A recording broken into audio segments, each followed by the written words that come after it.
Olá, meus amigos. Prestem atenção.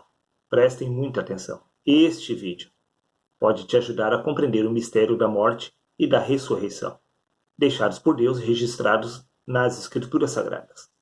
Neste caso, a Bíblia se utiliza de uma linguagem velada. Deus ilustra a sua realidade espiritual através da nossa compreensão carnal. Quando a Bíblia afirma que a lei tem domínio sobre o homem por todo o tempo que o homem vive, não está falando da morte deste corpo. Ela se utiliza deste entendimento humano. Na mesma situação, também podemos tirar uma lição muito importante. No livro de Romanos, capítulo 6, versículo 7, diz: porque aquele que está morto está justificado do pecado.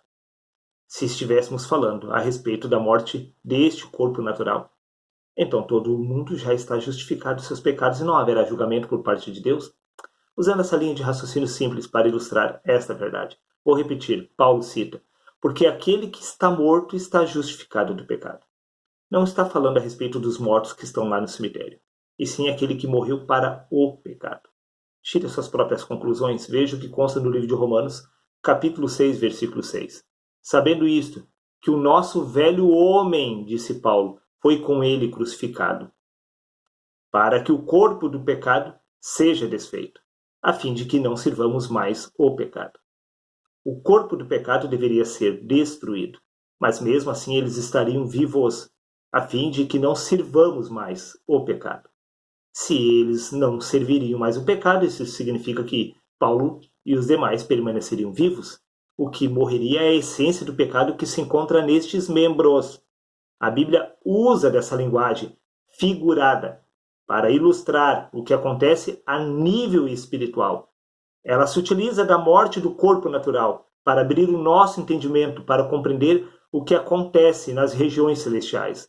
Livro de Romanos, capítulo 6, versículo 8. Ora, se já morremos com Cristo, cremos que também com ele viveremos. Sim, Paulo já havia morrido em Cristo, e mesmo assim permanecia vivo. Ele havia morrido para o pecado. Repito, do contrário, o livro de Romanos, capítulo 6, versículo 7, diz: porque aquele que está morto está justificado.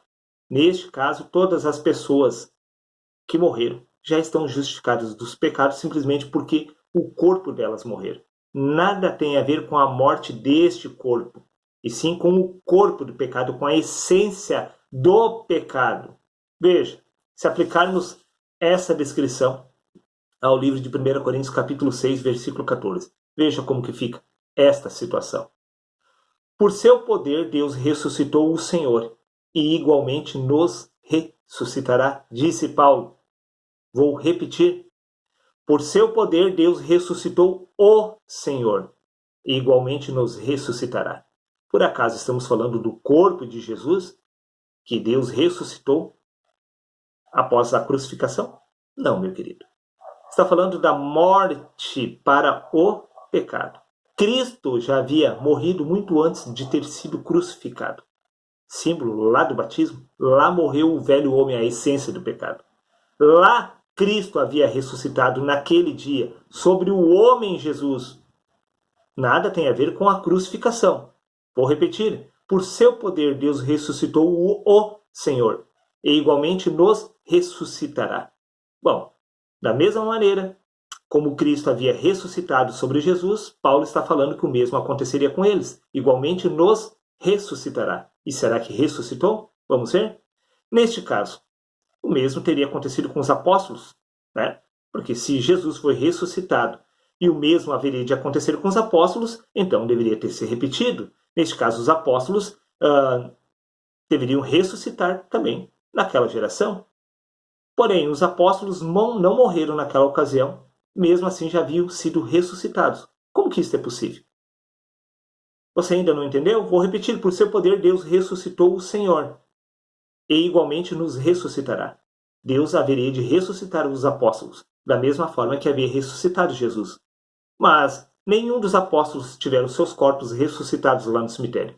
Porém, todos eles já haviam morrido e já haviam ressuscitado. Isso testifica que se eles haveriam de morrer e ressuscitar como Jesus, podemos entender que a morte é com relação ao batismo, a morte da essência do pecado. Nada tem a ver com a morte literal do corpo, embora de fato Jesus tenha sido crucificado lá na cruz. nada tem a ver com aquela demonstração. O Mestre apenas ilustrou com a sua crucificação o que acontece a nível espiritual com cada um de nós. Veja, livro de Romanos, capítulo 6, versículo 8. Ora, se já morremos com Cristo, cremos que também com ele viveremos, disse Paulo. Como que é possível, se já morremos? Se nenhum deles havia morrido naquela geração, todos eles estavam pregando, ministrando a palavra do Criador, trazendo as boas novas aos gentios. Veja, livro de Colossenses, capítulo 3, versículo 1. Portanto, visto que fostes ressuscitados com Cristo.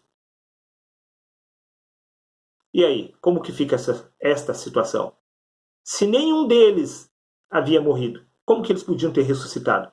O que ressuscitou foi o Espírito de Cristo sobre a vida deles, porque era Cristo que se encontrava morto na carne, dormindo, adormecido na carne. Conforme eu relatei, por seu poder Deus ressuscitou o Senhor, ressuscitou Cristo, não Jesus. O que aconteceu lá com Jesus foi para ilustrar o que acontece a nível espiritual, porque é isso que importa para nós. Livro de Romanos, capítulo 6, versículo 10, Paulo acrescenta: Jesus, quanto a ter morrido de uma vez, morreu para o pecado. E é exatamente isso que aconteceu com os apóstolos. Eles morreram para o pecado e ressuscitaram da pessoa de Cristo. Por isso que Paulo disse, nós temos a mente de Cristo após ter ressuscitado do novo homem. Livro de Efésios, capítulo 2, versículo 5. Deu-nos vida, disse Paulo, com Cristo, estando nós mortos em nossos pecados. Tudo tem a ver com a morte para o pecado. Jesus havia morrido para o pecado lá no batismo. Lá ele ressuscitou da pessoa de Cristo. Já não era mais Jesus que estava vivo, e sim Cristo em seu lugar. Assim como Paulo. Paulo disse, já não sou mais eu quem vivo, mas Cristo vive em mim. Esta é a verdade. Morte para o pecado. Não tem nada a ver com a morte deste corpo sendo posto em um túmulo. Repito, neste caso, conforme consta no livro de Romanos, capítulo 6, versículo 7, porque aquele que está morto está justificado do pecado. Neste caso, todos os que estão lá nos cemitérios já haviam despertado de Cristo, alcançado a salvação eterna. Mas isto não é verdade. Aquele que morre para o pecado é que desperta de Cristo. A morte para o pecado, não a morte deste corpo indo para lá no cemitério. A ressurreição não do corpo da carne, a ressurreição do corpo de Cristo na carne. Esta é a letra correta da verdade. Aprenda com o Espírito e você irá longe, meu querido amigo. Um abraço a todos e até o próximo vídeo.